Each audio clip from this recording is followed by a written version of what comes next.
Здравствуйте, мои дорогие друзья! С вами Елена, ваш домашний лекарь-аптекарь. Тема сегодняшнего видео – кашель.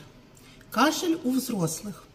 Сегодня мы не будем выяснять причины кашля, устанавливать, какой конкретно кашель, потому что кашель бывает разным, у кашля бывает множество причин. От обычного острого, мы сегодня будем говорить об остром кашле. Я вам даже покажу препараты, как лечится разный кашель, сухой, мокрый, смешанный.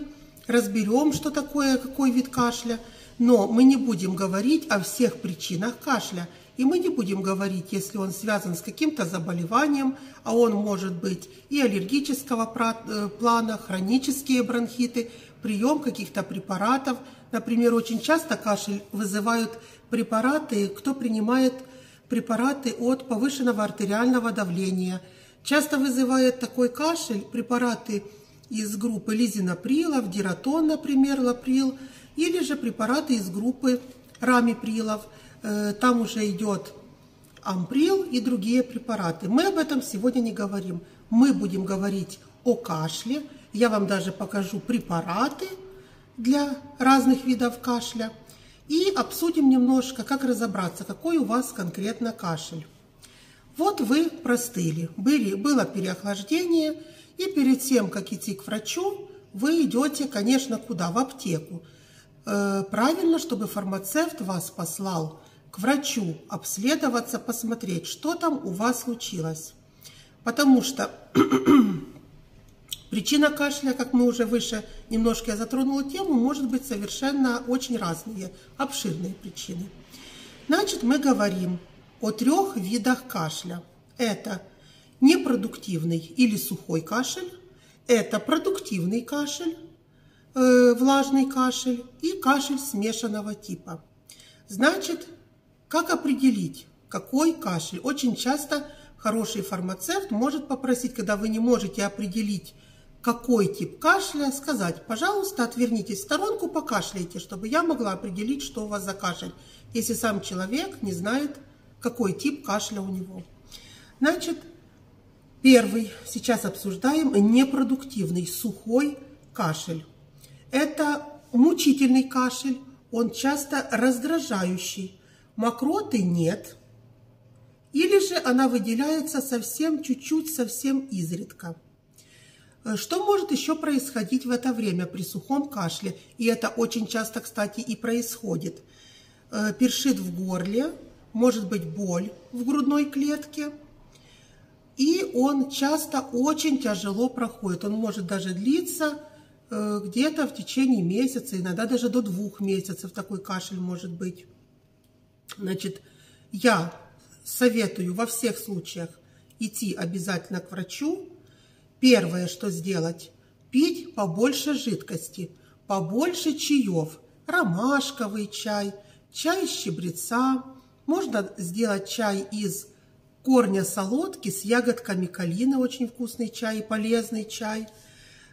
Увлажнить воздух в комнате. Обязательно воздух в комнате не должен быть сухой, не должно быть больше 22 градусов в комнате температура. Не курить. У людей курящих кашель такой бывает очень часто, он мучительный кашель. А если в семье кто-то курит и кто-то рядом страдает кашлем, то исключить, чтобы запах никотина, запах сигарет даже каким-то образом хотя бы слегка доносился до этого человека. Далее. Исключить препараты. У взрослых исключить препараты, посмотреть, может быть, все-таки какие-то препараты вызывают этот сухой кашель. Как мы говорили, например, препараты, которые вы принимаете для повышенного артериального давления. Значит, следующее, что можно сделать самим без врача, взять какие-то мази для растираний, типа бомбенги, гевкамен, мазь доктор Мом детская есть, очень неплохая. Растирание произвести. Часто ходят на физпроцедуры, это очень хорошо помогает при кашле. И дренажный массаж очень хорошо. Если есть в семье массажист, если можете посмотреть. Тренажному, кстати, массажу можно обучиться самим по интернету. Это идет сначала растирание хорошо в течение 15-20 минут, и потом идет постукивание, вибрации, постукивание, разные упражнения. Дальше препараты. Я обещала, что я вам покажу обязательно препараты, которые используются при сухом кашле. Это из простого ряда можно принимать амброксол, препараты бронхокляйн, это порошочки, это таблеточки были. И при сухом кашле приниматься может хербион, на этих сиропчиках написано сухой кашель. Если же кашель мучительного плана, вы долго-долго лечились, есть препарат синекод. Он очень хороший, он принимается иногда даже для того, чтобы прерывать кашель. Когда человек вот кашляет, кашель непонятно какой природы, перед операцией, перед походом к стоматологу в лечении зубов, вот он очень быстро прекращает кашель. Но опять же, такие эти препараты правильно, чтобы назначал врач, оценив полностью ваше состояние здоровья. Значит, об сухом кашле мы сейчас с вами поговорили. Далее у нас продуктивный кашель. Кашель влажный, когда мы кашляем, откашливается, выходит мокрота, выходит слизь. Этот кашель легче всего поддается лечению, он быстрее проходит. Тут используются препараты из группы ацетилцистеинов, например, Ассист, хороший порошочек, который принимается 1 раз в день.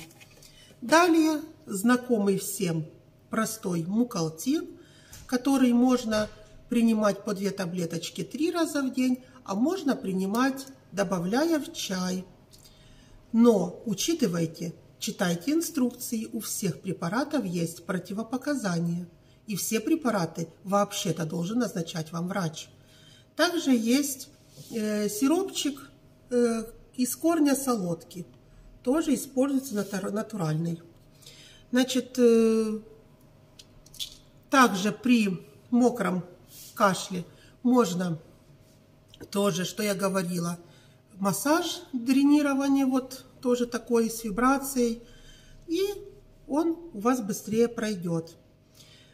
Смешанный тип кашля, он может чередоваться.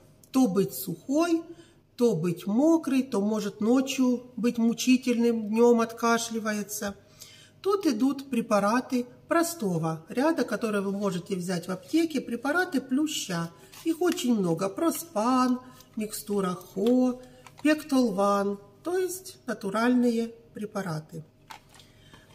Если вы начали лечиться и через несколько дней, через дней 5 не становится лучше, если вдруг у вас поднялась температура, то вы должны обратиться к врачу. И вообще лучше бы обращаться к врачу. А если у вас одышка или возникло затрудненное дыхание, то категорически, прямо срочно нужно обращаться к вашему лечащему врачу. Можете в скорую позвонить, спросить хотя бы, что делать вот в таком случае. Сейчас очень сильно в медицине все перегружено, система прямо трещит из-за того, что очень много случаев заболеваний вирусного плана, новомодной болезни.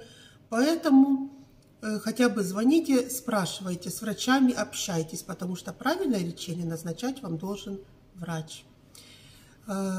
Принимайте советы, берите во внимание информацию, которую я вам дала. Читайте инструкции во всех препаратах безрецептурных, которые вы берете в аптеке, даже если вам фармацевт все хорошо объяснила, как и что делать. Если вам это было видео полезно, подписывайтесь на канал, ставьте пальчик вверх, делитесь видео с друзьями. Если у вас есть вопросы, пишите в комментариях, я буду отвечать на них. С вами была Елена, ваш домашний лекарь-аптекарь.